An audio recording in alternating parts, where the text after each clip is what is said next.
Bonjour à tous, frères et sœurs. Les ados, bonjour. Soyez les bienvenus. Les jeunes, bonjour. Soyez les bienvenus. Les aînés, bonjour. Soyez les bienvenus. Amen.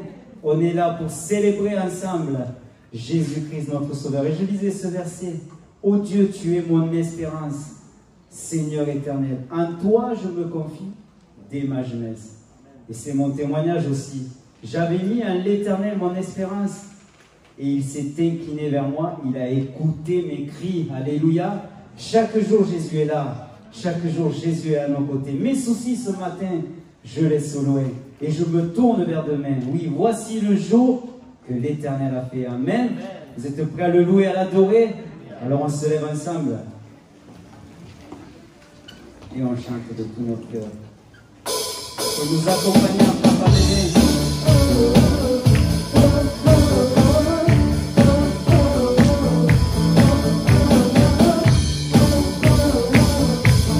Tout notre cœur. Je laisse au loin, je me tourne vers demain. À toi je remets mon être entier. Jésus, je me sens tendu vers toi, croyant que tout vient de toi. Je sais que tout ce que tu as pour moi est bon. Car voici le jour que tu as fait. Il est pour moi un sujet de joie. Voici le jour que tu as fait. Il est pour moi un sujet de joie. Je n'aurai pas peur pour demain. Mon espérance est en toi. Voici le jour. Voici le jour. Je me laisse au loin. Je ne doute plus de rien. À toi je remets mon être entier. Jésus, mes mains sont tendues vers toi, croyant que tout vient de toi. Je sais que tout ce que tu as pour moi est bon. C'est bon, car voici le jour que tu as fait. Il est pour moi un sujet de joie. Voici le jour que tu as fait. Il est pour moi un sujet de joie. Je n'aurai pas peur pour demain. Mon espérance est en toi. Voici le jour. Voici le jour. Pour toi, Seigneur, je vivrai. Pour toi, Seigneur, je vivrai. Fondé sur ta vérité. Fondé sur ta Tous ensemble pour toi. vérité. Pour toi, Seigneur, je vivrai. Encore plus fort. Seigneur, je vivrai. Fondé sur ta vérité. Pour toi, Seigneur, je vivrai. Car voici le jour que tu as fait. Il est pour moi un sujet de joie. Voici le jour que tu as fait. Il est pour moi un sujet de joie. Non, je n'aurai pas peur pour demain. Mes craintes sont entre tes mains. Je te suivrai sur le chemin. Mon espérance est en toi. Voici le jour. Voici le jour. Voici le jour. Voici le jour. Voici le jour. Amen, amen. Voici le jour. Voici le jour que l'Éternel a fait. Le prochain chant nous dit oui. Révèle-moi ton amour. Vous êtes déjà fatigué? Jeune comme vous êtes. Alléluia. Ce chant nous dit je ne pourrai jamais t'aimer comprendre ni réaliser cet amour. Peut-être tu ne le connais pas encore, cet amour. Viens Jésus ce matin, il est prêt à te révéler cet amour. Si on le chante de tout notre cœur, après ce chant, on l'adorera tous ensemble, jeunes et vieux.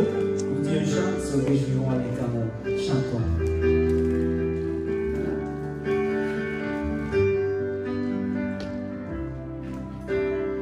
Je ne pourrai jamais t'aimer, comprendre ni réaliser. Je ne pourrai jamais saisir tout ce que tu as dû subir. Viens et ouvre mes yeux, Seigneur. Tu quittes ton trône et ta gloire, brisé pour me donner l'espoir. Tu quittes tes mains sont les témoins du grand amour qui fut le tien. Viens et ouvre mes yeux, Seigneur. Viens et ouvre mes yeux, Seigneur. Révèle-moi ton amour, révèle-moi ta bonté, que je puisse enfin t'aimer chaque jour. Révèle-moi ton amour, révèle-moi ta bonté, que je puisse enfin t'aimer toujours. Je ne pourrai jamais t'aimer, comprendre ni réaliser. Je ne pourrai jamais saisir tout ce que tu as dû subir. Viens et ouvre mes yeux, Seigneur. Quitte à ton trône et ta gloire, brisé pour me donner l'espoir. Quitte tes mains sont les témoins du grand amour qui fut le tien. Viens et ouvre mes yeux, Seigneur.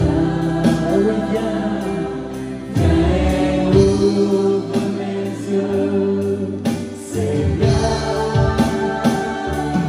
Révèle-moi ton amour, révèle-moi ta bonté, que je puisse enfin t'aimer chaque jour. Révèle-moi ton amour, révèle-moi ta bonté, que je puisse enfin t'aimer toujours. Merci pour la courage. Merci pour le prix payé. Alléluia. Viens ce matin. Viens sur chacun de nous. Viens connaître ton amour. Viens et montre-moi, fais-moi connaître. Viens et montre-moi ton amour pour moi. Viens et montre-moi, fais-moi connaître, Seigneur, ton amour pour moi. Viens et montre-moi, fais-moi connaître. Viens et montre-moi ton amour pour moi.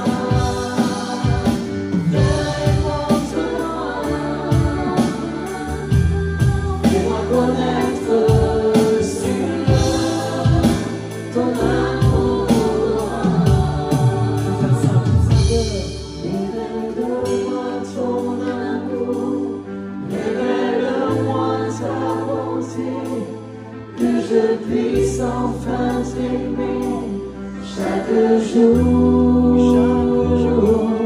Révèle-moi ton amour, révèle-moi ta bonté, que je puisse enfin t'aimer toujours. Continuons nous, alléluia. On peut le louer et le remercier tous ensemble ce matin. Merci Jésus pour la croix, Seigneur. Pour le prix payé, c'est là que tu as révélé ton amour pour chacun de nous. Merci pour la croix, Jésus. Mon péché est effacé, il n'y a plus de condamnation. Je suis ton enfant, à toi la gloire. À toi l'honneur, à toi la louange. Nous voulons réjouir ton cœur, notre Dieu, ce matin. Prends nos vies ce matin.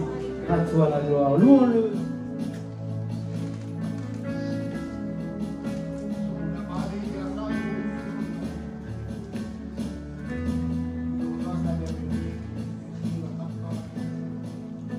Quand je regarde dans tes yeux, plus aucun doute que tu es Dieu, je sais à quel point tu m'aimes. Amen, Jésus. Tu prends le temps de m'écouter, tu es toujours là pour m'aider, je sais à quel point tu m'aimes. La solitude peut me hanter, mais toi tu restes à mes côtés, c'est vrai. À quel point tu m'aimes, je veux dire merci pour ton Amen, Seigneur. Alléluia. Merci, Jésus, pour ton amour, Seigneur. Alléluia, Jésus. Amen. Merci pour ton amour.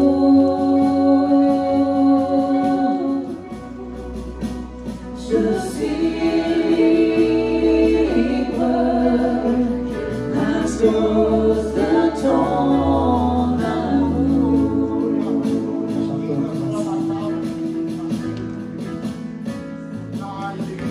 Quand mes blessures font surface, tu m'environnes de ta grâce, je sais à quel point tu m'aimes. Quand l'amertume ternit ma voix, je me rappelle de la croix, je sais à quel point tu m'aimes. Les montagnes sont rien pour toi, car ta puissance est au-delà, c'est vrai. À quel point tu m'aimes, je veux dire merci pour ton amour.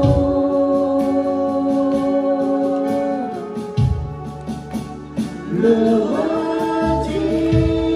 redire merci pour ton amour.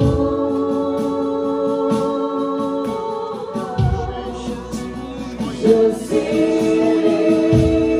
libre à cause de ton amour. Jésus, me voici devant toi.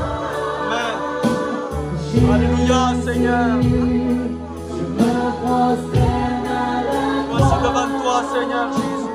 Jésus, j'ai tellement Nous avons besoin de toi, Seigneur pour besoin de ta présence, le chemin. de ton esprit, Seigneur. Alléluia, Seigneur. Oh, Jésus, oh, Rabakalaso, me voici devant toi. Oh, Alléluia. Jésus, je me prosterne à la croix. Oh, Jésus, j'ai tellement besoin de toi pour continuer le chemin de la vie. Encore une fois, Jésus, me voici. Jésus, me voici devant toi. Oh Jésus, je me prosterne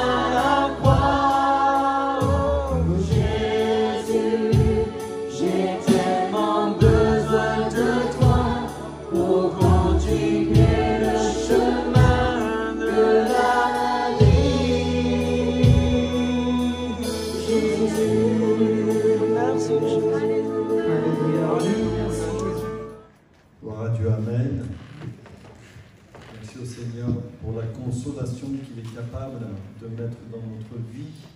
Et c'est vrai, quand on vient à Jésus, si on a été malmené par la vie, brisé par la vie, l'Écriture nous dit notamment dans l'Évangile selon Luc, eh bien, que Jésus est venu consoler les cœurs brisés.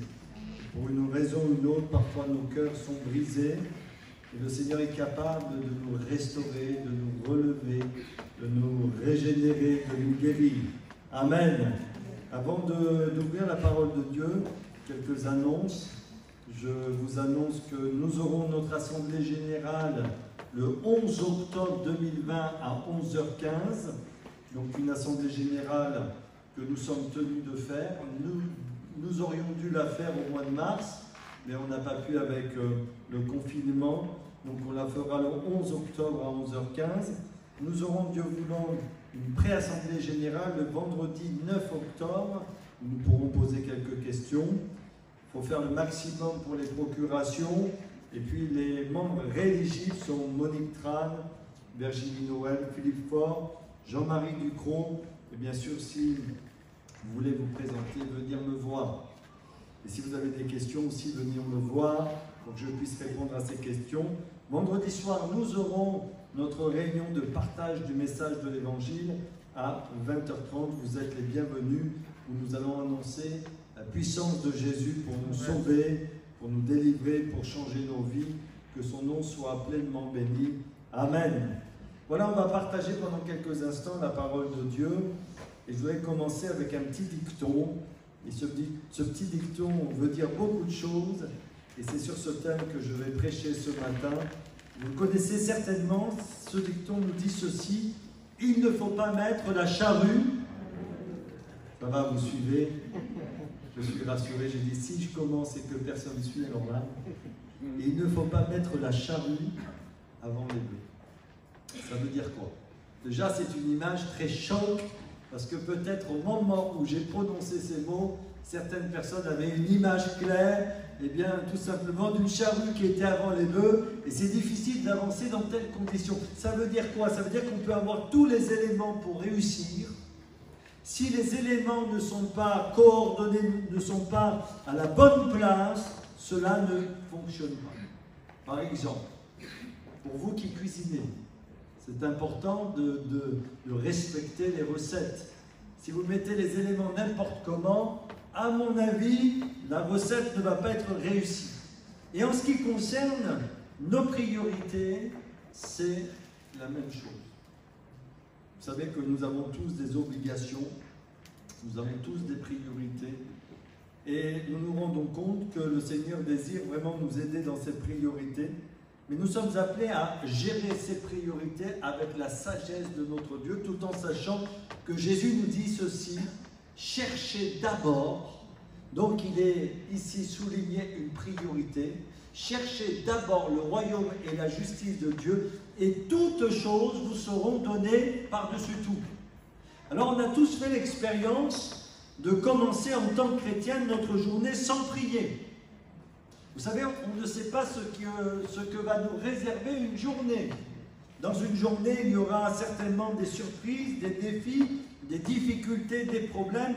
Et en tant que chrétiens, nous sommes appelés à recommander notre sort à l'Éternel chaque jour de notre vie. Est-ce que vous êtes d'accord avec moi?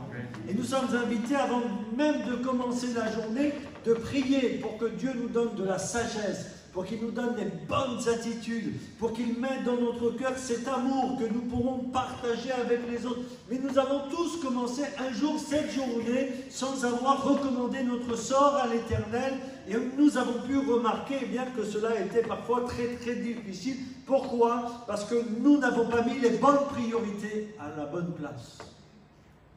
Et l'Écriture nous invite d'abord de chercher la présence de Dieu, et qu'ainsi toute notre vie pourra s'épanouir et que nous verrons vraiment le Seigneur se manifester, nous garder, sachant qu'il est dit aussi dans la parole de Dieu que les bontés de l'Éternel se renouvellent à notre égard chaque matin, mais aussi fais de l'Éternel tes délices et il te donnera ce que ton cœur désire. Le thème de ce matin, c'est celui-ci, c'est qu'en temps de crise, nous sommes bousculés et parfois, eh bien, nos priorités aussi changent. quand nous traversons des épreuves, quand nous connaissons la maladie, quand nous connaissons la souffrance, quand nous connaissons toutes sortes de choses difficiles, on perd nos repères. Et parce que nous perdons nos repères, nos priorités vont changer, le rythme de notre vie va être changé, va être bouleversé, et on va avoir l'impression de perdre pied. Est-ce que vous avez déjà ressenti ce sentiment de perdre pied? C'est pas facile. C'est une drôle d'émotion. On a l'impression qu'il n'y a plus rien sur lesquels, plus rien sur quoi nous appuyer. Je me rappelle, à mes 40 ans, j'ai un peu plus de 40 ans maintenant, il y a quelques années en arrière, alors je le disais encore ce matin au premier culte, mais j'avais vraiment envie de faire un tour d'hélicoptère. Je vois, vous avez tous vos petits manies, moi j'avais envie de faire un tour d'hélicoptère. Et l'idéal, à cette époque-là, quelques années en arrière, j'aurais bien voulu faire un tour d'hélicoptère qui s'appelle le Frelon. C'était un hélicoptère de l'armée qui n'existe plus aujourd'hui, mais vraiment c'était un bel hélicoptère et j'aurais voulu faire un tour d'hélicoptère. Et pour mes 40 ans, mon épouse, qui savait que je voulais faire un tour d'hélicoptère, m'a offert un saut en parachute. Alors je n'ai pas compris. Parce qu'il n'y a rien à voir entre un hélicoptère et un parachute. Mais voilà, mon cadeau d'anniversaire, c'était un saut en parachute. Bon, j'ai dit d'accord. Alors, je suis monté à 2000 mètres d'altitude pour faire une chute libre à 300 km/h. Donc, je suis monté d'un petit coucou qui commençait à décoller et il bougeait de partout. Déjà, je n'étais pas très rassuré. Tout le monde, on était plusieurs, hein, parce qu'on sautait avec un moniteur, mais il y avait plusieurs personnes aussi dans cet avion. Et tout le monde dans l'avion rigolait, hein, souriait. Qu'est-ce que je fais ici?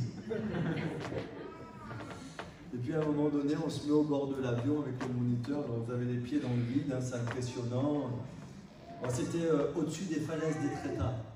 Hein, pour ceux qui connaissent, c'est très joli, c'est très magnifique. Et là, à un moment donné, il faut tomber, il faut basculer pour sauter en parachute. Oui, c'est facile, il faut tomber pour que le parachute ensuite s'ouvre. Et en fin de compte, pendant quelques instants, j'ai perdu tous mes repères. Parce que vous faites une pirouette et vous ne savez plus où vous êtes complètement perdu, vous vous posez toutes sortes de questions et vous êtes complètement dans le vide. Et parfois, je peux dire que dans notre vie, c'est un peu la même chose. Quand on traverse vraiment des temps difficiles, des temps de crise, des temps où on est bouleversé, que ce soit dans la famille, que ce soit dans la vie professionnelle, dans notre santé. Et puis on a vécu aussi une crise sanitaire qui nous a remis beaucoup en question. Eh bien, on a l'impression que tous nos repères sont bouleversés, on peut ressentir du découragement et ça fait tout bizarre. Et le grand défi pour nous en tant que chrétiens, c'est que lorsque nous rencontrons des temps de crise, il y a un défi pour nous de garder les bonnes priorités, c'est-à-dire de mettre toujours Dieu en premier dans notre vie pour qu'il continue à nous bénir. Et pas à changer nos priorités et notre vision de la vie parce que nous traversons des moments difficiles. C'est un défi auquel nous sommes appelés les uns les autres et Jésus va dire « Cherchez d'abord le royaume de Dieu et sa justice et toutes choses vous seront données par-dessus tout. » C'est-à-dire que si tu mets Dieu en premier dans ta vie, si tu fais de l'Éternel tes délices, si tu écoutes sa voix, si tu suis son cœur, si tu marches avec lui fidèlement, non, la vie ne sera pas toujours facile, mais Dieu te gardera, il te bénira, il fera en sorte que tu traverses ces moments difficiles en comptant sur sa grâce et sa puissance. Amen. Je voudrais lire un passage avec vous dans Agé, chapitre 1er, verset 1, et nous allons parler pendant quelques instants de ses priorités. Et la priorité, c'est notre Seigneur, dans Agé chapitre 1, verset 1er.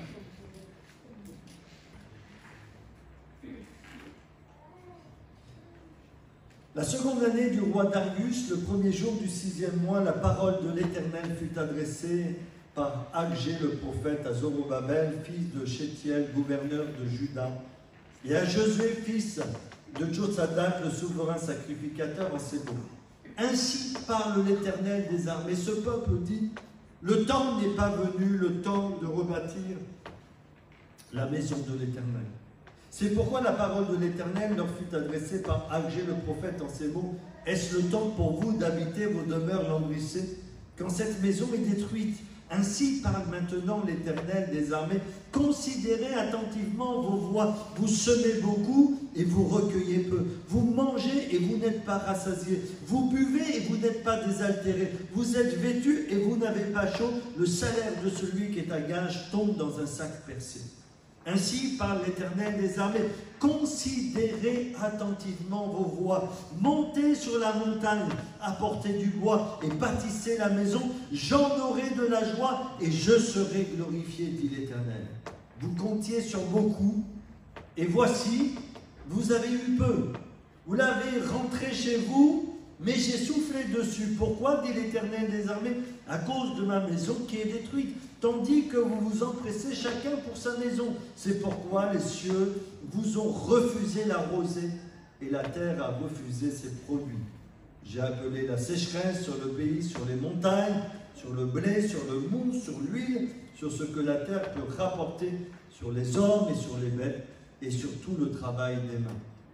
Zorobabel, fils de Shétiel, Josué, fils de Josadak, le souverain sacrificateur, et tout le reste du peuple entendirent la voix de l'Éternel leur Dieu et les paroles d'Agé le prophète selon la mission que lui avait donnée l'Éternel leur Dieu. Et le peuple fut saisi de crainte devant l'Éternel. Agé, envoyé de l'Éternel, dit au peuple, d'après l'ordre de l'Éternel, « Je suis avec vous, dit l'Éternel. » L'Éternel réveilla l'esprit de Zorobabel, fils de Shétiel, gouverneur de Juda, et l'esprit de Josué, fils de Josadak, le souverain sacrificateur, et l'esprit de tout le reste du peuple. Ils vinrent et ils se mirent à l'œuvre dans la maison de l'Éternel des armées leur Dieu, le 24e jour du 6e mois, la seconde année du roi Darius. Amen. Alors je répète sciemment le thème que nous allons échanger ce midi concernant la parole de Dieu. En temps de crise, il y a un défi majeur pour nous, c'est de garder les bonnes priorités pour continuer à bénéficier de l'action de Dieu dans notre vie. Alors c'est vrai que les temps de crise nous poussent parfois à changer les priorités, à bouleverser ce que nous connaissons. Et dans ce passage de la Bible, pour revenir au contexte de ce qui se passe, et vous pouvez aussi lire le livre de Néhémie, les enfants d'Israël avaient commencé à reconstruire les murailles de Jérusalem.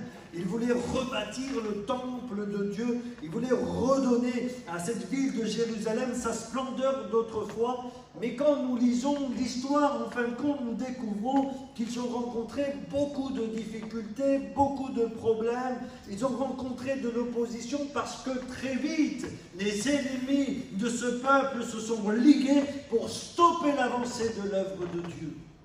Et à un moment donné, ce qui est normal, ce qui est humain, et nous n'allons pas jeter la pierre contre eux, parce que nous aussi, dans notre marche de tous les jours, nous pouvons rencontrer cela. Ils ont été découragés, vraiment découragés, ils ont été fatigués, ils n'en pouvaient plus, ils ont lutté, mais à un moment donné, cette fatigue les a gagnés, et petit à petit, ce découragement les a orientés vers d'autres buts, vers d'autres objectifs.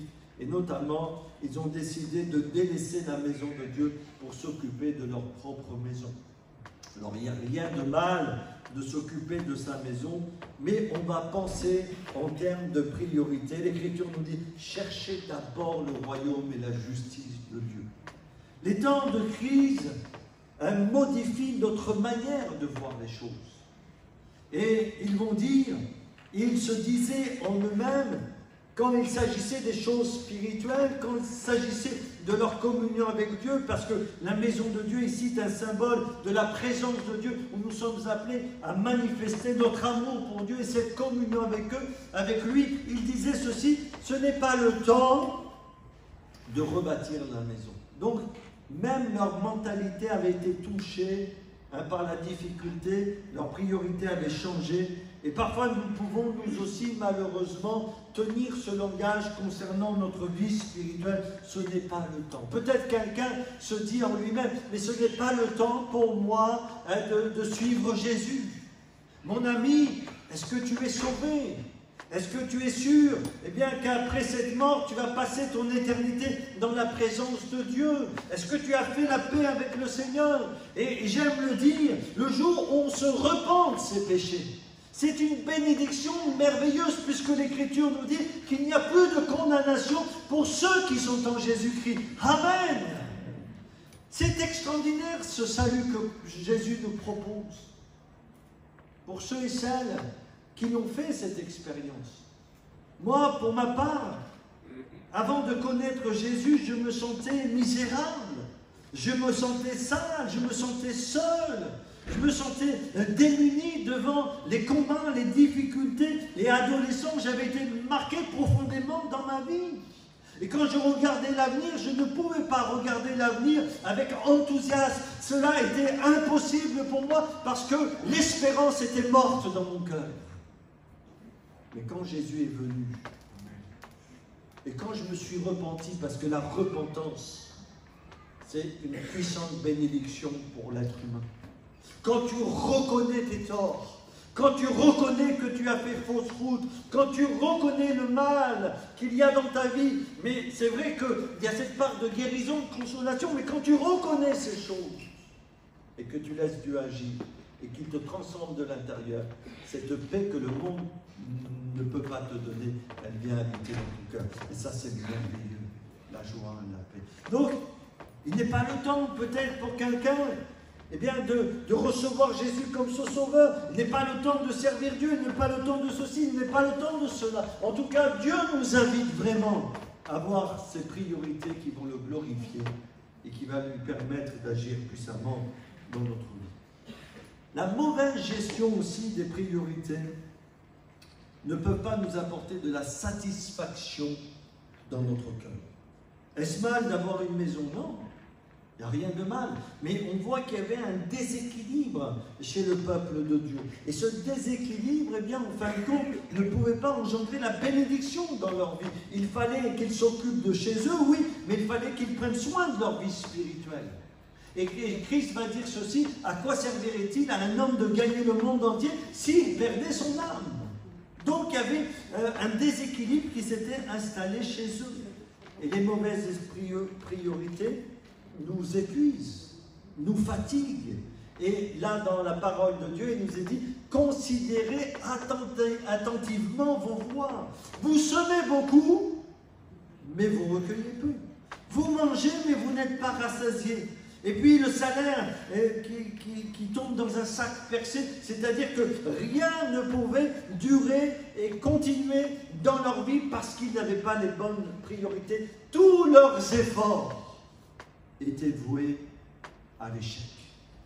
Et il y a un psaume qui dit ceci, c'est le psaume 127. Si l'Éternel ne bâtit la maison, ceux qui la bâtissent travaillent en vain. Et parfois, dans la vie, vous savez, on fait de mauvais calculs. On met Dieu de côté et on dit, je vais faire ma vie. Dieu, je ne sais pas, c'est pour... Alors, les jeunes, ils disent, oh, Dieu, c'est pour les vieux. Bon, entre parenthèses, moi, je me suis converti à 19 ans. Puis, il y a d'autres qui vont dire, oh, Dieu, de toute façon, c'est une invention des êtres humains. Et comme ça, il y a plein de philosophies, plein de discours, plein de pensées concernant le Seigneur. Mais on se rend compte qu'on peut déployer une énergie folle, mais si on met Dieu de côté et qu'on n'écoute pas la voix du Seigneur, toute cette énergie que nous allons dépenser ne nous sert à rien. La Bible nous dit tout est vanité et poursuite du vent. Et en fin de compte, que la vraie bénédiction, elle vient de l'Éternel. Celle qui enrichit l'être humain, celle qui n'est suivie d'aucun chagrin, c'est Dieu qui la donne. Notre priorité, ça doit être le Seigneur. Et Jésus le dit, et je le répète, cherchez d'abord le royaume de Dieu. Et ensuite, toutes choses vous seront données par-dessus tout. Si on cherche Dieu et met Dieu en premier dans notre vie, Il saura nous aider dans tous les domaines de notre existence. Amen. Il saura nous secourir dans nos couples, il saura nous secourir dans nos familles, il saura nous secourir dans nos travails. Il sera vraiment là à nos côtés pour prendre soin de nous. Parce que notre Seigneur, c'est un Seigneur rempli de bonté, d'amour et de miséricorde. Et parce qu'il a tout entre ses mains. Tout entre ses mains. Ce qui est extraordinaire, et pour ceux qui étaient là quand notre frère, le pasteur Jean-Claude Monta, nous a parlé à un moment donné de la traversée des enfants d'Israël, hein, quand ils ont traversé la mer Rouge, quand la mer Rouge s'est ouverte devant eux et que les Égyptiens ont subi, qu'ils ont été engloutis. Notre frère, le pasteur Jean-Claude Montan, nous rappelait bien ce texte. Et c'est vrai, quand on lit cette histoire, on se rend compte de la puissance, de la grandeur du Seigneur. Mais il y a un passage, moi, qui me marque particulièrement, c'est comment Dieu s'y prend pour donner la victoire à ses enfants. Et notamment, vous pourrez lire chez vous, dans Exode 14, verset 25, il nous est dit que dans cette poursuite, en fin de compte, des Égyptiens qui voulaient essayer de se faire vengeance par rapport aux enfants d'Israël, Dieu ôta les roues des chars des Égyptiens. Moi je me dis, mais le Seigneur, tu aurais pu t'y prendre autrement. Mais Dieu a toutes choses entre ses mains. Il est capable de faire des choses surprenantes pour nous. Il nous est dit dans Deutéronome chapitre 8, quand les enfants d'Israël étaient dans le désert, leurs souliers ne s'usaient point. André faillite, Eran faillite. Parce que tout est entre les mains de Dieu. Et dans ce passage de la Bible, eh bien, ils semaient beaucoup, ils ramassaient peu. Pourquoi? Parce que tout leur travail n'avait pas la bénédiction de Dieu. Parce qu'ils avaient les mauvaises priorités. Moi, je voudrais te dire que quels que soient tes besoins, le Seigneur est capable d'y pourvoir. Tes besoins intérieurs, Dieu est capable d'y pourvoir. Parce que c'est de là que commence tout. Nous allons y venir dans quelques instants. Mais Dieu est capable aussi de pourvoir à tes besoins matériels si tu le mets en premier dans ta vie, si tu es fidèle avec lui. Dieu est capable de pourvoir d'une manière extraordinaire. Vous qui ne connaissez peut-être pas encore la Bible, moi je vous invite à lire les Écritures et vous verrez comment Jésus était capable de multiplier des pains et des poissons pour nourrir une foule entière. Alors certains nous diront, mais non, cela ne s'est pas vraiment passé comme ça. Moi je crois que Jésus l'a fait, amen. Et pour l'avoir vécu dans ma vie, je sais que Dieu a pourvu à mes besoins jusqu'à aujourd'hui. Donc, si Jésus est notre priorité, il va s'occuper de tout le reste dans notre vie. Il va prendre soin de nous. Ne t'inquiète pas. Ne vous inquiétez pas. Qui peut ajouter une coudée à la durée de sa vie par ses inquiétudes? Non. Mais laisse le Seigneur, eh bien, prendre soin de ta vie. Confie-lui toute ta vie. Donne-lui toute ta vie. On voit aussi que la vie, en fin de compte, c'est un déploiement. C'est-à-dire, ça commence de l'intérieur et après ça se manifeste vers l'extérieur. Encore un verset de la Bible qui nous dit ceci: garde ton cœur plus que toute autre chose, car de lui viennent les sources de la vie. Et souvent, nous faisons l'inverse. Nous essayons de trouver le bonheur à l'extérieur. Vous avez déjà essayé de trouver le bonheur à l'extérieur? On court après une chose après une autre, et dès qu'on a cette chose, eh bien, elle perd de l'importance à nos yeux. Ah, si je possédais ça, ah, si j'avais ceci, ah, si j'avais cela, et si j'avais encore ceci, je serais heureux. Et quand nous avons les choses, en fin de compte, elles ne répondent pas vraiment aux véritables besoins de notre cœur. C'est notre cœur qui a besoin d'être désaltéré. Et qui peut mieux que Jésus s'occuper de notre cœur? Il peut laver notre cœur, il peut guérir notre cœur de nos blessures, il peut nous restaurer, nous consoler, nous fortifier. Il peut nous donner aussi les forces nécessaires pour affronter les difficultés de la vie. Jésus est capable de s'occuper pleinement de notre cœur. Les choses que nous vivons dans ce monde, eh bien, sont simplement des moyens. Et je voudrais vous rappeler qu'il est important pour nous de nous attacher vraiment au Dieu vivant et vrai et non pas simplement aux bénédictions qu'il est capable de nous donner. Parce que dans ce monde, tout passera, mais Dieu reste, Dieu demeure. Et pour nous qui avons cru, il nous a donné la vie éternelle. Ça ne va pas dans ta vie peut-être. Tu essayes de t'en sortir, mais ça ne va pas. C'est bizarre parce que dès que tu fais un projet, il y a quelque chose qui vient casser ce projet. Et tu te poses des questions. Peut-être tu rencontres difficulté sur difficulté, problème sur problème, et là tu vois qu'en fin de compte les semaines, les mois, les années passent, mais que tu tournes en rond. Que faut-il faire? Eh bien peut-être qu'il faut juste changer tes priorités. Parce qu'en mettant la charrue avant les bœufs, ça ne marchera jamais. Il faut que tu aies les bonnes priorités. Et dans ce passage de la Bible, on voit que le Seigneur parle à son peuple qui avait mis Dieu de côté, qui croyait en Dieu, mais Dieu était à côté. Il ne faisait pas partie de leur vie, il était à côté. Comme si Dieu devenait ensuite une sorte de religion. Ça ne peut pas marcher, ça. Ce n'est pas possible. Et Dieu invite son peuple à changer ses priorités. Il dit, montez à la montagne. Prenez de la hauteur. Ça veut dire quoi? Ça veut dire que pour ce peuple, ils avaient besoin de se détacher peut-être des choses terrestres pour avoir une vision céleste des choses et revenir vers Dieu pour retrouver une communion vivante avec lui. Monter à la montagne. La montagne, c'est une image pour nous parler aussi du ciel et de toutes ces choses que le Seigneur est capable de faire dans notre vie si nous venons vers lui.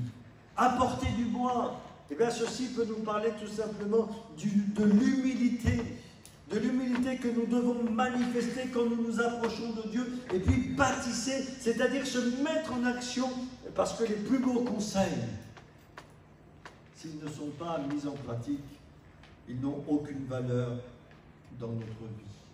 Quand on change nos priorités, et le mot repentance veut dire changer de mentalité, quand on commence à comprendre que la bénédiction, elle vient de Dieu, la vraie bénédiction pour notre vie, elle vient de Dieu. Et que si j'essaye de chercher simplement la bénédiction dans ce monde, à un moment ou à l'autre, je serai déçu, mais que si je fixe mes yeux sur Dieu, lui, il me l'accordera en Jésus-Christ, mon Sauveur bien-aimé.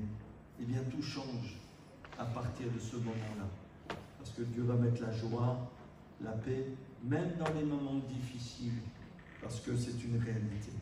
Et puis il y a une équation gagnante dans ce passage de la Bible, puisqu'il est dit au verset 8, « J'aurai de la joie et je serai glorifié, dit l'Éternel. » Alors pourquoi nous venons au culte? Alors il y a différentes raisons qui nous poussent à venir au culte. Il y en a qui viennent au culte parce qu'ils ont envie que Dieu leur parle. Merci Seigneur. Il y en a qui viennent au culte par habitude. J'espère que ce n'est pas le cas pour vous. Il y en a qui viennent au culte pour différentes raisons. Mais en tout cas, on vient au culte pour que Dieu soit réjoui. Pour que Dieu soit réjoui. Que Dieu prenne plaisir à voir ses enfants le louer, le bénir et le célébrer et le servir. J'en aurai de la joie et je serai glorifié. Alors, chers amis, frères et sœurs, vous êtes un petit peu comme moi quand j'ai fait mon saut en parachute. Vous avez perdu tous vos repères parce que vous avez été atteint par la maladie, parce que vous avez connu le deuil, parce que vous avez connu la souffrance, parce que vous avez connu la peine, parce que vous avez connu peut-être un événement traumatisant qui a brisé votre vie. Eh bien, le Seigneur vous invite tout simplement à venir à lui, à le considérer, à considérer attentivement vos voies et à changer vos priorités. Cherchez d'abord le royaume de Dieu et sa justice, et toutes choses vous seront données par-dessus tout. Que Dieu vous bénisse abondamment. On va chanter un dernier cantique, ensuite on se quittera, et que Dieu vous bénisse richement. Amen.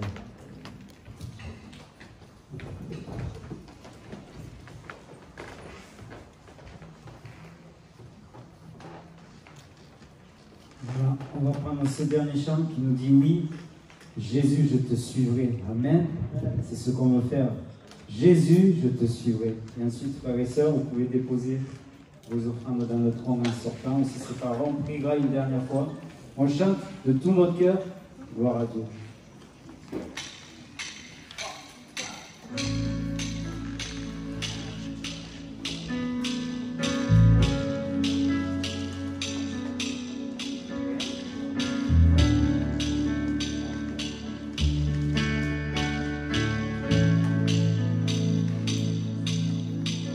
Dans la journée, quand le soleil inonde sur les monts où ta présence abonde.